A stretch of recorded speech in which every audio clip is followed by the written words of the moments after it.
inondé ko leneen li te ndox jaar CTO dikk mooy ndox yi ngeen di gis ñuy inondé zone yii yëpp zone de captage bi nga xam ne bile moom lañ tëjoon la dénoncé naa ko ba ma koy dénoncé sa alternance amu ko. kon monsieur beneen bi ci dollee ko xoolal oui. ñoom Sonko nan dem jusqu'au bout fi ñu teg seen baaraam bii nan ko ñeme ca dem jusqu'au bout. mais ñi publier rapport yi tamit lu am solo la de. damay àggale xam nga ñoom Amadou Ba ak ñoom Moustapha Ba xam nga lu tax duñ wax c'est de hauts fonctionnaires. wala dañuy xaar ñu publier rapport yi pour ñu wax ñoom. les hauts fonctionnaires du Sénégal dañu xam procédure xam fan la ñu war a waxee ak kan la ñu war a wax. du ñu tëb di def comme les politiciens la daw di def ay conférences de presse. kon est-ce que le PM avait tamit moom. tamit tey jii à les citer. publiquement xam nga ñoom lan la ñuy xaar. oui. que les corps de contrôle à la justice woo leen. justement. foofu la ñuy xaar. est-ce que waruñu woon xaar ba corps de contrôle yi fësal ay rapports yoo xam gis nañ seen tour su ko defee ñoom ñu mun leen citer publiquement parce que en les citant monsieur le ministre ñu bëri tey gi dañ fa jaaree tenir leen pour responsable alors que c'est des présumés jusqu'à maintenant. xam nga Penda. oui. le président Diomaye et le premier ministre Ousmane Sonko ont travaillé avec les démembrements de l'État du Sénégal. c'est pourquoi boo déggee surtout yi ma def temps yi ma ni le président Ousmane Sonko am na problème bu mag. muy lan muy ban problème. mooy c'est que les gens qui les entourent les gens qui les ont aidés à sortir li ñu génn ils sont responsables. foofu la paradoxe bi nekk c'est que ñii li ñu génne jox ko président Ousmane Sonko ñoom ñoo ko liggéey. moo tax soo ministre de l'économie des finances ak ministre du budget ak les ANSD ak direction yeeg ak conseil yeeg ñëpp ñi nekkoon foofu situation bii le premier ministre Ousmane Sonko génne du moom moo ko créé gars yi la toog au lieu que ñu koy xaar mu ñëw pour def ay DPG il ne travaillait pas sur la DPG parce qu'il savait que du ko def xam nga lu mu doon def l'état des lieux bii mu génne ci la Sonko nekkoon te bi mu koy def mais c'est les fonctionnaires qui l'ont accompagné parce que man su ma nekkee premier ministre mais dama lay woo yow ministre du budget. mais c'est-à-dire d'accord naa ci li nga wax mais dama ni déglu ma dama la procédure bi ministre du budget ngay woo ministre des finances waa statistiques yi woo directeur des impôts toutes les personnes qui peuvent être impliquées suñu dikkee ku ci nekk versale li mu yor ci tiroiram nga def synthèse génn ko ne voilà le problème nga jël ko jox ko justice bi comme Ousmane Diagne a dit moom présomption d'innocence mais il y a des gens qui sont déjà marqués xam nga lan moo des def validation de leur culpabilité devant la justice mais moom premier ministre bi ak président bi ñoom gis nañu ñoom ci seen jugement. mais am nañu validé déjà leur pour eux ils ont fauté mais ça ne suffit pas il faut ñu yóbbu leen justice. mais am nañu validé déjà leur culpabilité loolu mooy danger bi. y a des gens qui sont en train de négocier mais man négociation yooyu ci la d'accordul parce que man duma la bàyyi nga. yow ñan nga xam sax ñoo xamante ne ñoo nekk di négocier li ma xam yëpp bu ma ko waxee réew mi tas déglu rek. mais même ci tuuti rek dama lay wax loo xam ne lii yaa ma ko gën a xam parce que yaa ngi nii di wax ak politiciens yi di dugg fu nekk di gëstu sa sopp nga def xam nga bu baax li may wax.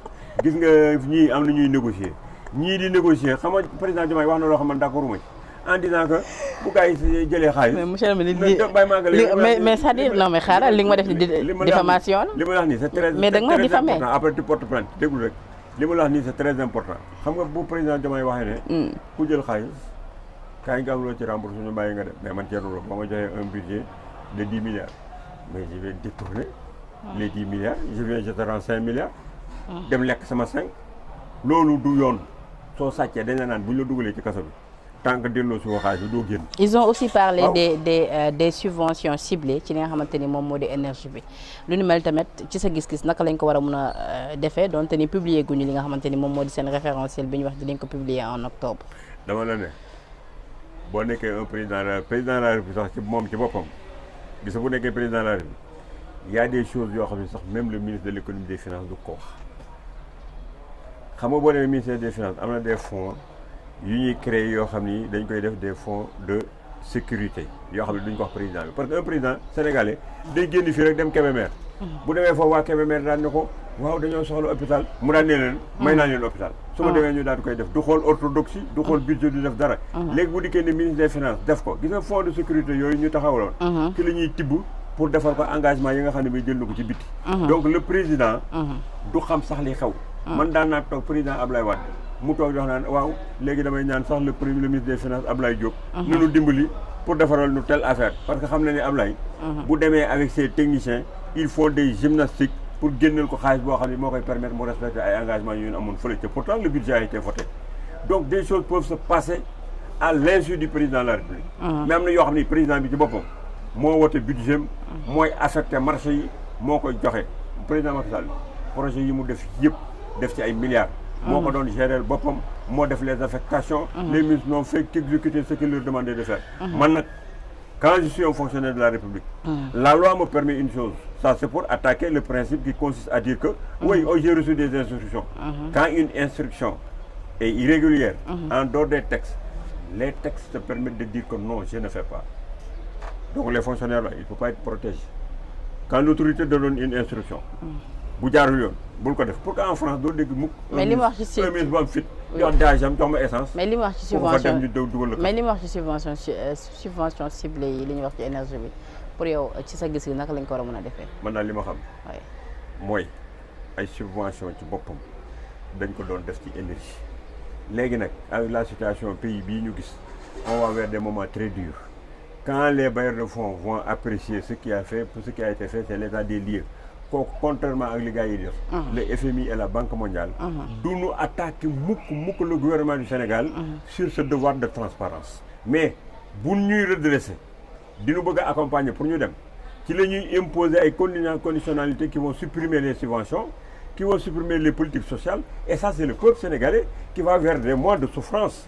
Que Ousmane Sonko, on a une affaire en filigrane, en disant que si une institution est appelée où, on va s'adresser au peuple sénégalais pour prendre notre destin en main. C'est bien, mais pour que nous voir un peuple nous dire son destin en main pour t'accompagner, et que nous la gëm, day fekk nga réconcilier le peuple.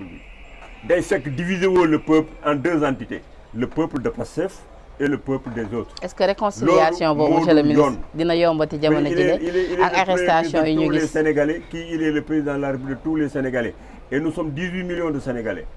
ñan ñoo fal le président Macky Sall Sonko ay 3 millions et quelques de personnes ñoo exprimé wu à la place de 18 ce que vous appelez même un principe démocratique ne l'est pas parce que la majorité mi ngi toog di seetaan voté wul te majorité boobu nag moo nar a départager les choses bu ñu koy bu politiciens yi ko def leur jeu là donc il est le président de ces 15 millions qui n'ont pas voté.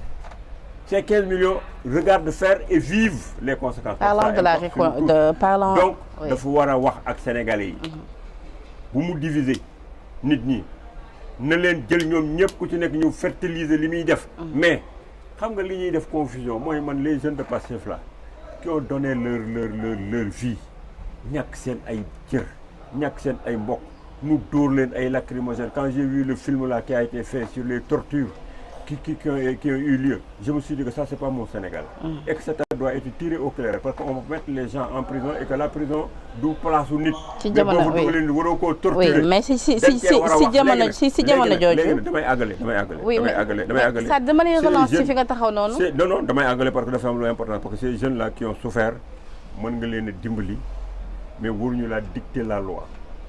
Ces jeunes ont besoin d'être formés, ont besoin d'avoir des emplois, ont besoin de faire des grands travaux pour les embaucher. Si les embaucher, d'autres ñu am jot nekk ci réseaux sociaux yi di saaga ak di wax. D'accord monsieur le ministre xale yooyu ngay lim daf ci bokkoon ci yooyu la jamono lu ñu doon xeex moo di détention arbitraire yi détenus politiques yi absence de liberté d'expression dans ce pays ndax liñ doon xeex ci loolu lañ nar a jëm bu ñu gisee ces temps-ci arrestation yi ni mu tàmbalee waatee le président Bougane Gueye Dany maa ngi lire léegi ak post bu mu ci def parce que a rappelé que ni le chroniqueur Kader bu Sen TV dañ ko placé en position de garde à vue ci lu ni mel moom président Cheikh Yérim Seck également on nous apprend que ni moom tamit il a été convoqué ce matin Diégué Diop tamit woo nañ ko peut-être ci cadre reddition des comptes bi la donc moom président Bougane nee na Cheikh Yérim Diégué Diop et Kader de Sen TV en prison parce qu'ils s'opposent à Ousmane Sonko. On nous parle de liberté d'expression au Sénégal, mais depuis l'arrivée de Sonko au pouvoir, l'expression ne garantit plus la liberté. La justice ne doit pas être au service d'un parti politique ou d'un homme. Les menteurs sont libres, mais ceux qui s'opposent passent à la trappe. Dictature en téléchargement avec le duo Diomaye Sonko. Mon Bougane l'a tweeté. Tu as partagé son avis? Mais xam nga li ngay wax nii xam nga Sénégal il faut que nit ñi retenir benn affaire dugal benn nit kaso ci amul loo def.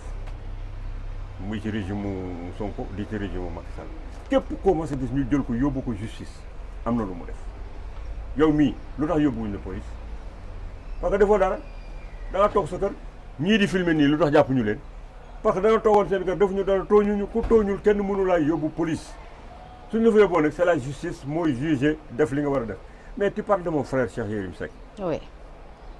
Cheikh Yérim li ma seq ak moom ñu bëri sequñu ko moom fii ci biir dëkk bi Cheikh Yérim me voue un grand respect et me fréquente di ñëw sama kër di discuter ak man mais. bi mu defee sortie bi mu defoon moom Maïmouna Ndour. di wax ne c'est à partir d'un téléphone ci leen gis que ne le Sénégal dañ ko naroon a couper ndox couper ko courant rey ay sëriñ rey ay journalistes dont moom ak Maïmouna Ndour mais dama ne woon procureur na ko woo. Parce que notre service de renseignement aussi performant qui n'a rien à envier aux autres forces du monde su fekkee ne dafa toog ba sur un téléphone la war a xam ce qui a été ourdi pour foutre la République en l'air su fekkee ci téléphone lañ ko xamee ma ne ce service de renseignement là kon du dara ca man je les respecte ils sont performants le procureur devait s'autosaisir muy benn am na wax yoo xam ni ku ko génne sa gémmiñ ak koo man di doon dan procureur dafa war a autosaisir pour que ñu xool ko Kader il a dit quelque chose sur la police il a parlé d'empoisonnement il a parlé de rey mais nañ ko woo s'il peut donner sa source en tant que journaliste mu def ko mais bu ko mënul aussi ñu poser ay questions parce que c'est le devoir du procureur de l'appeler bu dikkee la déontologie journalistique may na ko ne ko et puis sax est-ce que Kader est un journaliste xam nga bu dee foofu loolu la dig di jëkk a vérifier yow est-ce que vous êtes de la presse ana sa carte ana sa formation foo ko def si tu dis que je suis un chroniqueur boo xam ne je viens sur un plateau je me permets de tout dire da lay daaj parce que mënoo cacher source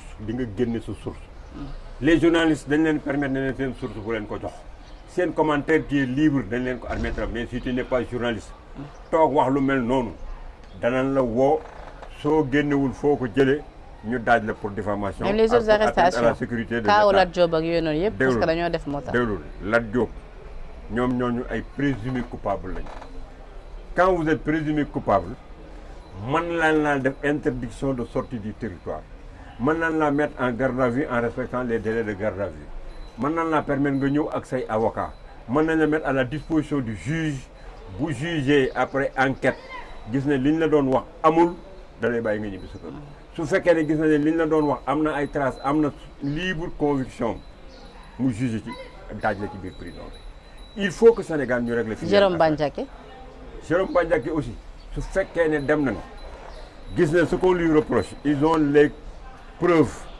que moom moo doon recruter ay nit ñuy rey ay nit di tirer ci boy yi ñu daaj ko mais suñu gisee ne tout simplement da doon assurer une mission d'une entité buy sécuriser des hommes politiques ñu koy defal ay contrat di ko fay dañ koy bàyyi mu ñibbi. D'accord. On a une justice on a des juges qui sont justes. li ñu war a régler ci Sénégal mooy. selon Yoro Dia moom nee na le PM Ousmane Sonko dafa bëgg yàq sa pays. gis nga Yoro Dia ak Yérim ak Madiambal Diagne il faut que ñoom le courage d'aller au fond de leur pensée. da nga jàpp ni.